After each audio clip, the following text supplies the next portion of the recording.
Ao invés de perguntar, a criança tá lá, né, dando um nozinho no sapato, no cadastro do sapato.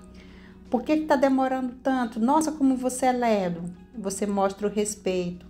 Ah, para amarrar os cadastros do sapato, as pessoas precisam se esforçar de uma forma muito concentrada com os dedos. E aí você espera.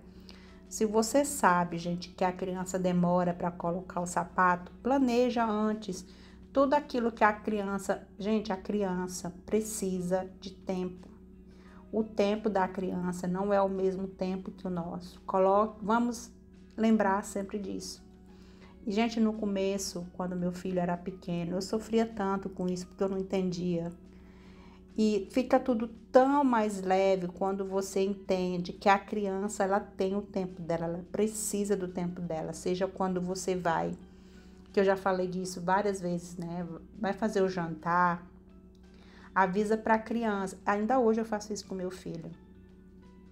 E ele já aprendeu tanto que quando ele vê que quando ele tá com fome, ele já vem. Mamãe, que horas que você vai fazer a janta? Aí eu digo pra ele. E então ele se planeja, porque ele fica jogando lá com os amiguinhos dele. Então ele sabe mais ou menos o tempo que a comida vai estar pronta. Então eu não vou interromper a brincadeira dele. E antes dele aprender a ter essa postura, eu ia no quarto dele e avisava: olha, eu vou fazer a janta, daqui a 30 minutos a comida está pronta. Então você antecipa o comportamento da criança. Não é justo com a criança, só porque ela é pequenininha e indefesa, que a gente retire ela bruscamente de uma situação. É importante permitir que a criança tenha aquele momento e vá trabalhando até o momento da interrupção. Se você sabe que a sua criança dá trabalho para colocar o sapato quando vai sair, planeja antecipar quanto tempo ela demora mais ou menos, 20 minutos? Então, 20 minutos antes, você diz: nós vamos sair, eu quero que você coloque o seu sapato, e deixa ela colocar o sapato dela. Não funciona com a criança, por exemplo, eu vou sair agora, quando elas são independentes, eu tô falando no caso da independência, né? Eu vou sair agora e a criança já vai se vestindo.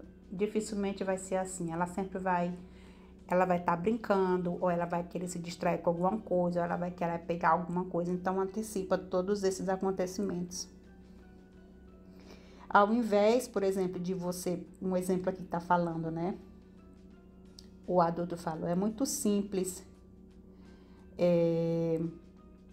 fazer conta de soma. Eu vou ajudar você. Ao invés disso, você pode mostrar o respeito para a criança, né? Dizer, pode ser difícil fazer conta de somar, não é fácil encontrar um número mais próximo. Ou seja, você mostra respeito, porque você tá vendo ali que a criança tá com dificuldade, e você diz: ah, mas é muito fácil. Isso você vai conseguir de letra, sendo que a criança não está demonstrando isso. É melhor que você mostre empatia e diga para ela: eu entendo que é difícil, mas se você tentar mais um pouco, você vai conseguir. A outra situação é para você também não fazer muitas perguntas, né? A criança chega em casa morta de cansada da escola. Aí o adulto começa: o que você achou? O que o professor achou da sua lição? Você conseguiu fazer a prova de matemática? Tem alguma coisa que aconteceu? Ou alguém brincou com você hoje? Não? Ao invés disso, diz: oi, que divertido que é ver você, vem cá dar um abraço. Essa é a postura correta, né? Ao invés de fazer muitas perguntas. Ou então, a criança chega, né, de uma festinha: ai, foi divertido, quem estava lá? Estava um vestido, o que você viu, o que você comeu, você dançou com alguém, com quem você dançou? Você dá primeiro aquela saudação, na verdade, né? Bem-vindo de volta para casa. Foi divertido? Você gostou? E aí vai abrindo um leque de comentários que não sejam exatamente perguntas diretas, para não parecer que está ali invadindo a privacidade da criança. Também não tenha perguntas, não tenha pressa, né, em responder as perguntas. Por exemplo, aqui a criança pergunta: de onde veio a chuva? E aí o adulto responde, né? Ah, a chuva é construída através da condensação das nuvens quando está úmido. E aí o que acontece? Ao invés disso, você fala, a criança pergunta, né? De onde veio a chuva? E o adulto: ah, é uma pergunta interessante. O que você acha? E deixa a criança responder, né? Não tenha pressa de responder a pergunta. Instigue a criança a curiosidade e também a tentar encontrar respostas. De onde você veio, vovó? E você está aqui visitando todos os dias? Ah, tá. Por que você veio e veio nos visitar toda semana? E aí a mulher responde, né? Porque eu gosto tanto de vocês, porque eu moro próximo de vocês. Ao invés disso, a pessoa pode perguntar: você está perguntando sobre isso? Ah, ok. Por que a vovó vem todo dia visitar você? Você está perguntando sobre isso? A outra questão é para encorajar a criança a procurar as fontes, né, fora de casa. Por exemplo, tem uma criança que tá olhando para os peixinhos dela, aí falou pro adulto, né? Ai, meu peixinho tá parecendo que tá doente, o que que eu posso fazer? Aí o adulto, né, falou: ah, eu estou me perguntando se o homem lá na loja, se ele tem alguma sugestão. Outro exemplo, a criança chega e fala pro adulto: ah, todos os meus amigos podem mascar chiclete. Você não pode comprar um chiclete para mim também? Aí o adulto se vira, né? Fala: ah, e a gente pode olhar com o dentista e ouvir o que ele acha do chiclete. A criança chega pro adulto e fala: ah, você tem que me ajudar com a minha tarefa de matemática. Eu não estou conseguindo resolver. E aí o adulto pode falar para a criança: como seria se você tivesse perguntado para o professor se ele sabe algo numa classe mais alta que pode ajudar você a conseguir resolver esse problema. Então, gente, são situações onde você estimula a criança a ir direto na fonte, nas pessoas que podem ter as respostas, né? No caso do chiclete, a mãe não quer dar o chiclete para a criança, mas ela diz: quando a gente for no dentista, você pode perguntar. Então, o dentista, que é aquela pessoa autorizada, vai dizer se pode ou não mascar o chiclete. São situações onde não cabe a gente, como adulto, como educador, dar uma resposta, mas cabe a um profissional ou alguém que entende do assunto. E para encerrar, eu vou falar para não apagar a esperança da criança, né? Não desanimar. Um exemplo: a criança chega: mama,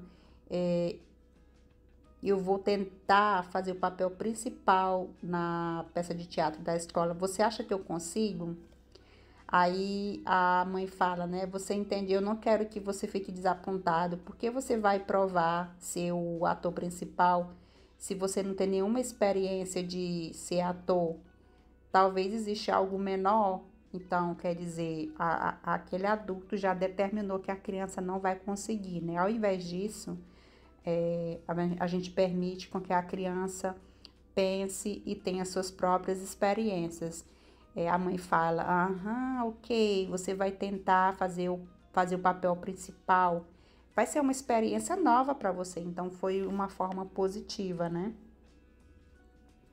Aí uma criança chega, né, com o irmãozinho menor: ah, eu vou tentar trabalhar numa escola cuidando de crianças. Aí o adulto se vira para a criança e fala: você é muito jovem, querida. Ninguém vai dar emprego para você. E na verdade ela deveria permitir que aquela criança ficasse estimulada. Ah, você acha que você iria se divertir sendo cuidadora de criança? Diga mais sobre isso, fale mais sobre isso. E aí vem o último exemplo, né? Eu talvez vou ser engenheira quando eu ficar maior. Ah, você pode esquecer com essas suas notas de matemática. Tem coisa mais pessimista do que isso, gente? Que horror. Um adulto falar isso para uma criança: ah, você não vai conseguir, ou então para você. Eu já ouvi isso, gente.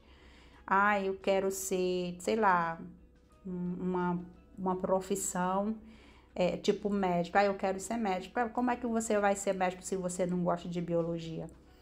Então, você acaba apagando as esperanças da criança, né? Ao invés disso, você poderia dizer, como que você planeja ser engenheiro? O que você vai fazer para ser um engenheiro? Joga a pergunta para a criança, que aí ela vai dizer, eu vou estudar muito matemática, eu vou estudar física, porque eu sei que preciso. Então, ao invés de você barrar a criança, impedir a criança de ter esperança, você estimula, você devolve então uma pergunta para ela, ou então você comemora. Que bom que você está decidindo por isso, vai ser muito legal, é muito divertido. Chama a criança para ler um livro sobre isso, para olhar na internet, tem muitos vídeos interessantes sobre o que cada profissional faz. Tá bom, gente? Então eu vou encerrando o podcast por aqui. Espero que vocês tenham gostado. Passem para os amigos de vocês, parentes, vizinhos, professores, para todas aquelas pessoas que convivem com crianças ou que cuidam de crianças. Eu vou terminando por aqui meu podcast e a gente se vê no próximo podcast. Até mais!